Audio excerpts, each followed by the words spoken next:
¿Qué tal? ¿Cómo les va? Muchas gracias por acompañarnos como cada jueves.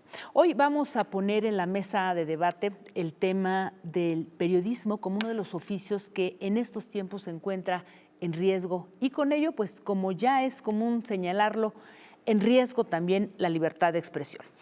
Pero hoy no solamente vamos a hablar del periodismo tradicional, sino también de esas personas que hoy se han convertido en periodistas ciudadanos y que a través de diversas plataformas denuncian a presidentes municipales, policías, funcionarios, en general, pues para poner a salvo a su propia comunidad.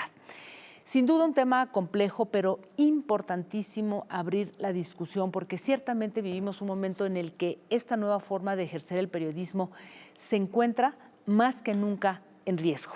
Así es que de ello hoy vamos a conversar con la politóloga y periodista Alejandra Ibarra, pues quien hoy nos comparte su reciente investigación Causa de muerte, cuestionar al poder. ¿Cómo estás, Alejandra? Bienvenida. Muchas gracias, Jacaranda. Muy bien y feliz de estar acá contigo. No, al contrario, muchas gracias. Y nada más para compartir a nuestro público, tú también diriges Defensores de la Democracia, que es una plataforma. Ya nos vas a platicar. Tienes un amplio trabajo sobre el tema de periodismo en riesgo, tienes un podcast, Voces Silenciadas, has sido finalista también del premio Gabriel García Márquez, así es que bienvenida y pues gracias por esta importante investigación nuevamente. Al contrario. Si te parece, pues empecemos para que le cuentes a nuestra audiencia cuál es la génesis de este proyecto que se llama Causa de muerte, cuestionar al poder, por favor. Claro que sí, pues empezó todo un poco en 2018. Yo estaba terminando de trabajar con un profesor en la Universidad de Columbia, en Nueva York, y en la propia universidad había como un concurso para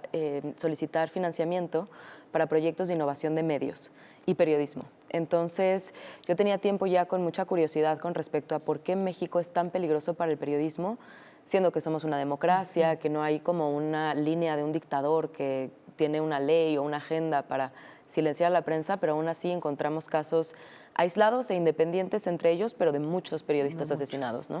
Yo decía, ¿de qué se trata eso y por qué? Y bueno, haciendo investigación al respecto y metiéndome a ver lo que yo encontraba que no teníamos en ningún lado, o la conversación que faltaba, era acercarnos al trabajo de los periodistas asesinados.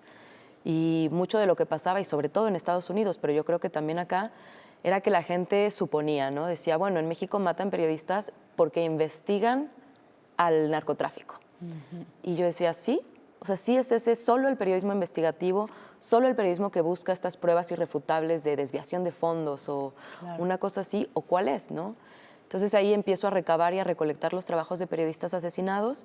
Me doy cuenta que primero están en riesgo de desaparecer porque mucho se publicaba en blogs de su propia creación, de su propio financiamiento o en semanarios que ellos publicaban con sus propios financiamientos y fondos. Y una vez que ya los empezamos a rescatar y a catalogar, pues empiezo a familiarizarme con un tipo de trabajo que no era lo que yo creía que iba a ser, ¿no? Es un trabajo cotidiano, diario, comunitario y por eso mismo yo considero muy valiente, ¿no? Así es. Y algo que me gustó mucho, me llamó mucho la atención de tu investigación es que de alguna manera rompes con este concepto de periodismo tradicional y que me parece muy importante porque entonces abres la categoría y dices, a ver, los periodistas que están en riesgo, primero tu mapeo tiene que ver con periodistas de los estados, ¿no? Que son los más vulnerables, ¿no? Y eso pues es ampliamente hablado y conocido por quienes han o hemos investigado el tema. Pero luego aquí tú dices que hay una serie, digamos, de condiciones que cumplen estos periodistas que son asesinados y tú aquí ya pones esta categoría de periodista ciudadano o reportero local. 2, respetado por su comunidad. Y aquí me parece que rompes con toda esta idea de un periodista tradicional, porque incluyes ya a quienes están trabajando en las plataformas digitales, ¿no? Que es lo que tú decías, youtubers, ¿no? O facebookers, ¿no? O sea, en fin, hay una gama de periodistas. Cuéntanos un poco sobre esto, por favor. Sí, totalmente. Incluso como que trato de estirar mucho como a quién vamos a considerar periodista y a quién no. Exacto. Y el último caso incluso es una persona cuyo principal trabajo o el trabajo remunerado que tenía era como policía municipal. pero hacía mucha denuncia, hacía mucha documentación, decía estas son las condiciones en las que estamos trabajando, y cuando uno se pone a analizar su trabajo es igual que el de un periodista que fundó su propio medio en Facebook y que hacían el mismo tipo de denuncia, de exposición de las cosas, de exigencia a que las cosas cambiaran, ¿no?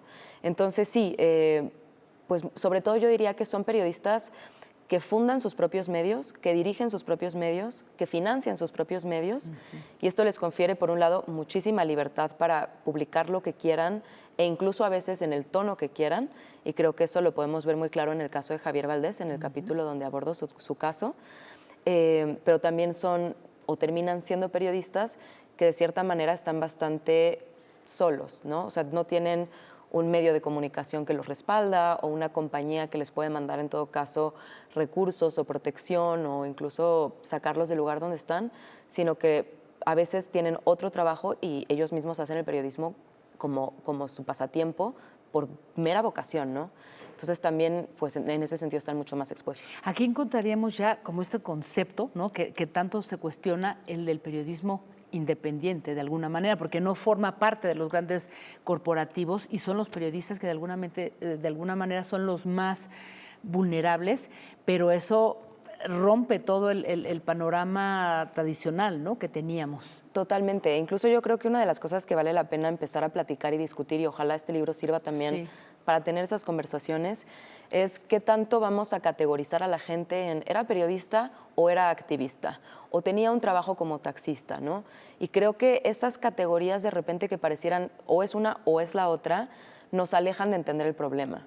Y si nos ponemos a ver el tipo de trabajo que hacían y precisamente cómo eran admirados, queridos y seguidos en sus comunidades, podemos ver que tenían como una multiplicidad de facetas, pues como todas las personas, ¿no? Es un poco también lo que yo creo, que todos tenemos diferentes roles en nuestras vidas.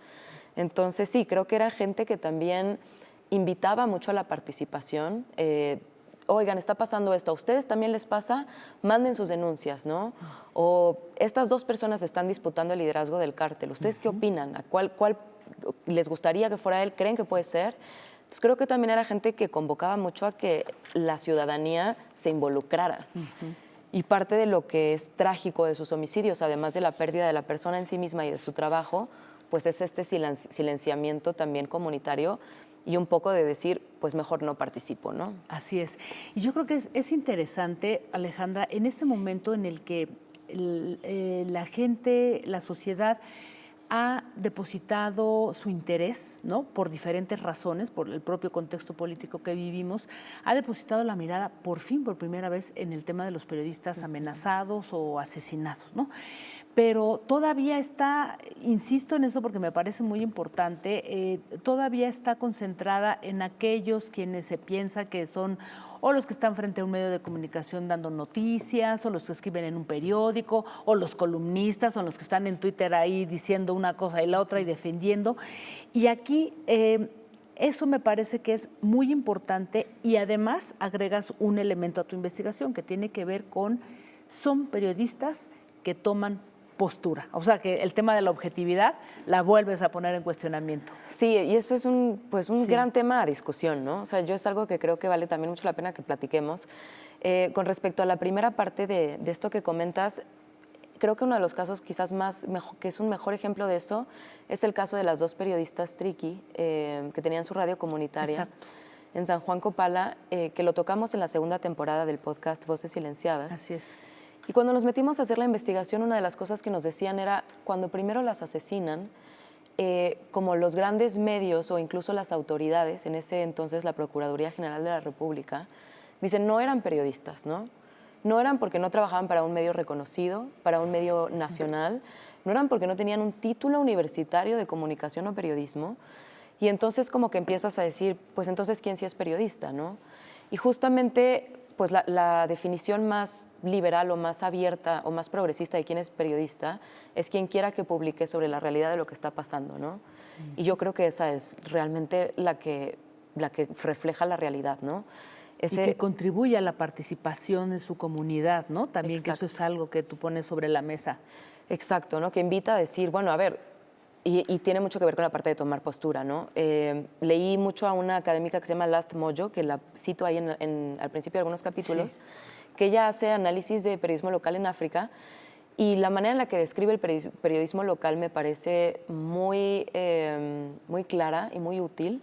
Y ella dice, realmente los periodistas locales son gente que es parte de esta comunidad, que se ve afectada por lo mismo que cubre, ¿no? Entonces, por ejemplo, el caso del facebookero, de Nevid Condés Jaramillo. Él publica mucho del hospital El regional. Estado de México, ¿no? Del Estado de México, en Tejupilco de Hidalgo. Publica del hospital regional, y él mismo, si se enferma, va a ir al hospital regional de Tejupilco, ¿no? Habla de las calles y de los baches y de la calidad de los caminos, que son los caminos que él transita, ¿no? El caso de Javier Valdés vivía en Sinaloa, en Culiacán, donde quien quedara al frente del cártel de Sinaloa, él iba a vivir en el estado dominado por este cártel, ¿no? O sea, son personas, el propio Samir Flores Soberanes, ¿no? Que está todo el tiempo informando y denunciando la construcción del gasoducto, porque le va a afectar al agua que él bebe en su comunidad, ¿no? Entonces, estamos hablando de gente que a mí me parecería más bien imposible no tomar postura, ¿no? Porque estás cubriendo y estás viviendo y experimentando en carne propia las cosas que te están afectando, ¿no? Porque además, digo, tomar postura no es defender un bando o el otro, sino asumir que está en riesgo una comunidad, sus recursos, su estabilidad política, su seguridad, ¿no? Exactamente. Creo que es la diferencia entre decir, este hospital se está quedando sin medicinas, y decir, este hospital se está quedando sin medicinas y no es justo. De acuerdo, creo que ese es un buen punto. Déjame hacer una breve pausa, Alejandra. Seguimos conversando contigo sobre tu investigación Causa de muerte, cuestionar al poder. Regresamos en un instante, no se vayan.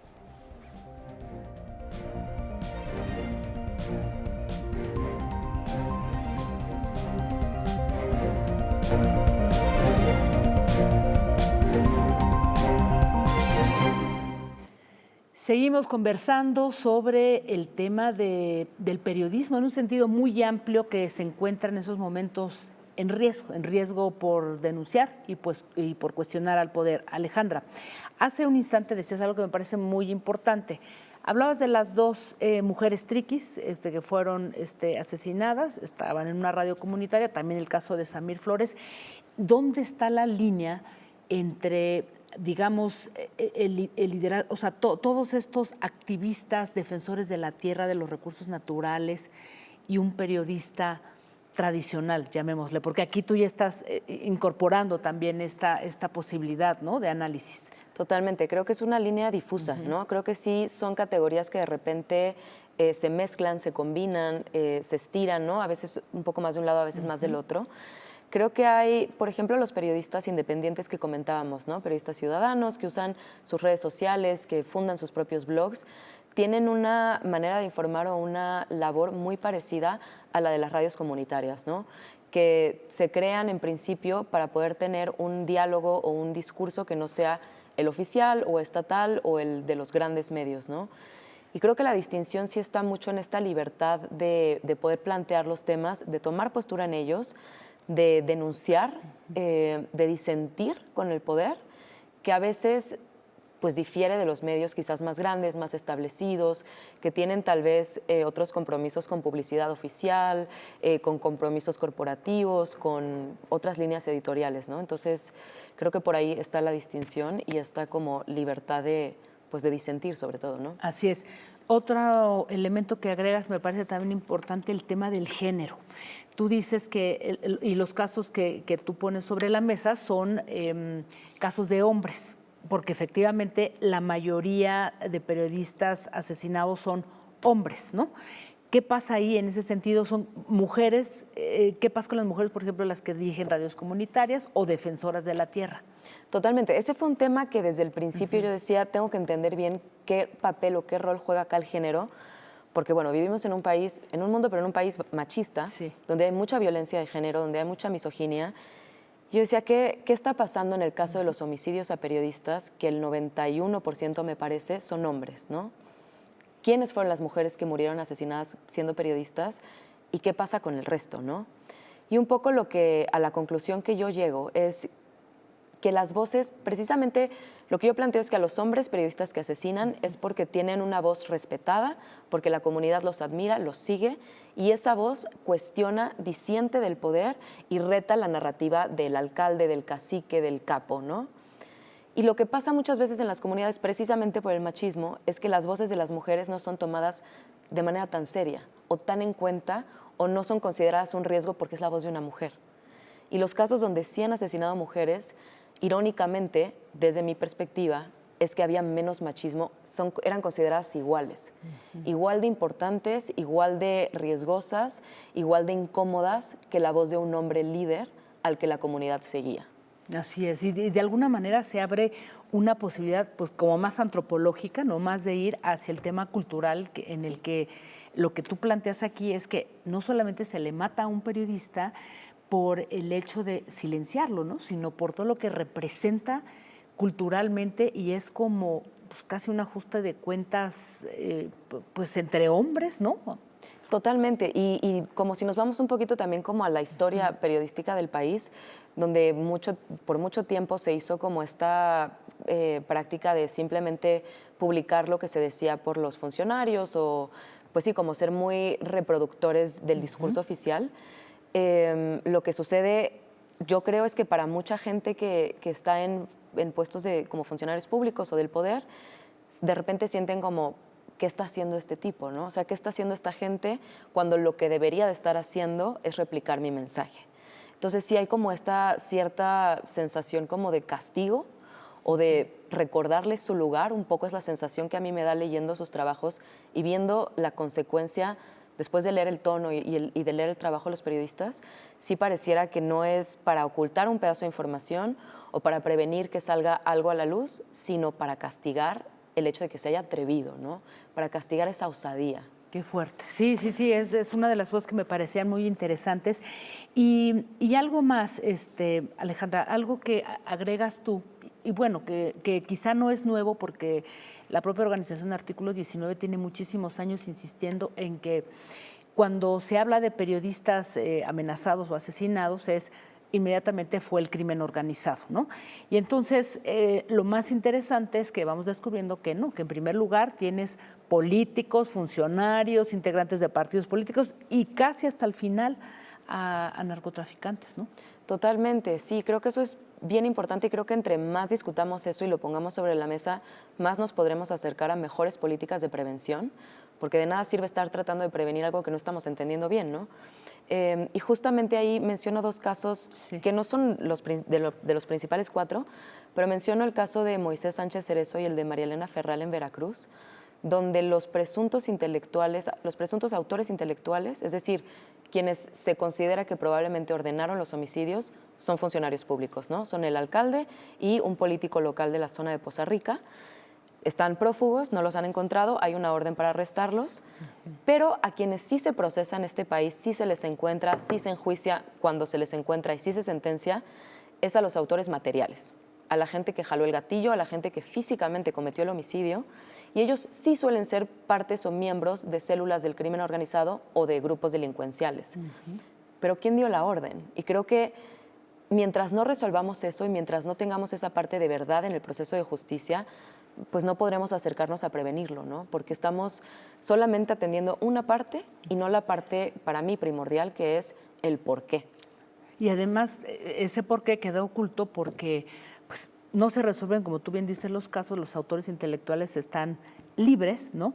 Pero si hay un caso que seguramente lo conoces y que sentó jurisprudencia en México, el caso de Carla Silva en Guanajuato, en Silao, Guanajuato, y llevó a la cárcel al presidente municipal, al director de la policía en Silao, Guanajuato, estuvieron unos meses y luego salieron. Entonces, el tema de la impunidad es algo tremendo en el asunto de pues, las causas de muerte de periodistas, ¿no? No, totalmente de acuerdo y o sea, en el caso que mencionas, incluso es como más drástico que sí llegaron a arrestarlos, ¿no? O sea, que sí llegó a encarcelarlos, ¿no? Y al final, pues sí. Y eso también lleva a preguntar, en los que no se investigan, ¿será porque ese proceso de acuerdo sucedió antes? Y entonces se está diciendo, ni siquiera los busquemos, porque la gente que conoce los casos te dice, nosotros sabemos dónde están, nosotros lo hemos visto, pero oficialmente está prófugo, ¿no? Así es.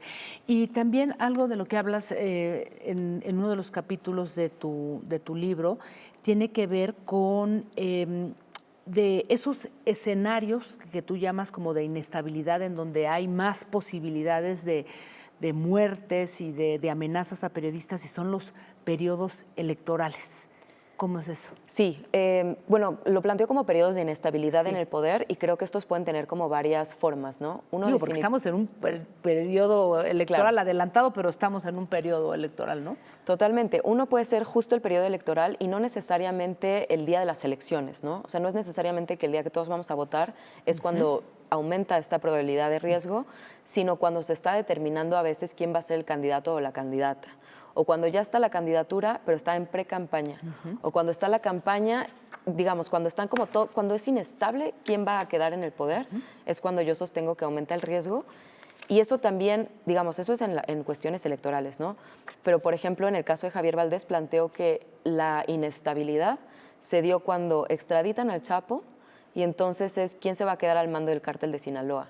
Y ese momento de vacío de poder en la cúpula del cártel es cuando se da este momento de transición y mientras se están disputando para ver si va a quedar los damas o los chapitos, pues crea un gran momento de riesgo, sobre todo para quien vaya a hablar de la reputación de los contendientes, ¿no?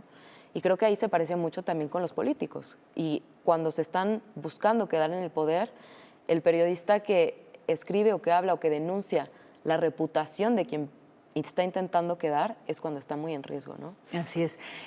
Alejandra, ¿qué sigue? Digamos, ¿para quién estaría escrito, planteado este libro? Que me parece muy importante, sobre todo por todas las categorías que abre y sobre todo poner en la conversación pues digamos que esta nueva conceptualización de lo que es el periodismo, ¿no? ¿Para quién va? ¿Para quién lo diriges? Sí, pues buenísima pregunta, ¿no? Yo creo que tiene como dos niveles el libro, ¿no? El primero, que es familiarizarnos y conocer a los periodistas asesinados, conocerlos a través de su trabajo, honrar esa memoria y entender un poco más de qué está pasando en este país, ¿no? Porque oímos mucho periodistas asesinados, es un país peligroso para la prensa y de repente pareciera que es un caos, ¿no? Que no tiene explicación, que no tiene manera de entenderse. Entonces, en ese sentido, yo diría que para un público en general, que le preocupa el país, que no entiende por qué asesinan a tanta gente, a tantos periodistas y quiénes eran estas personas. Y después creo que sí para un público que quiere meterse o empezar a tratar de solucionarlo, ¿no? Desde el mecanismo de protección, me encantaría que llegara ahí, me encantaría que llegara a la FEADLE, a la Fiscalía Especializada de Libertad de Expresión. Me encantaría... Casi inexistente esa fiscalía, ¿no? Sí, que tiene además pues una lista de casos ahí pendientes. Totalmente. Entre los que todavía no trae, los que ya trajo y los que están en el tintero. Pero sí, o sea, creo que para quien está haciendo análisis de contexto, por ejemplo, en la Fiscalía, me encantaría regalarle un ejemplar, ¿no? Y sí, y a las organizaciones y a los periodistas que estamos preocupados por decir qué se puede hacer de manera tangible, cómo podemos mejor diseñar políticas de prevención. Ojalá que esto sea algo que pueda ayudar a avanzar la conversación o a directamente proponer cosas. ¿Y presentaciones, Alejandra?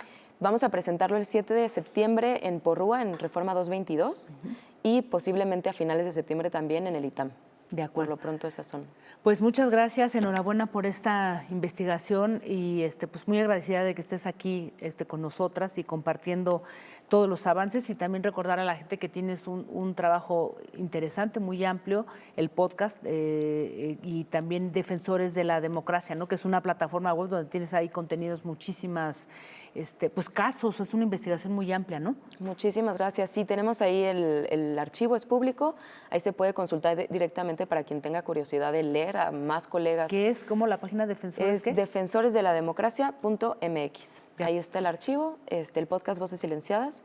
Y muchísimas gracias a ti por la invitación, por la conversación y por el espacio. Al contrario, muchas gracias a ti, Alejandra. Y bueno, gracias a todas, a todos por acompañarnos.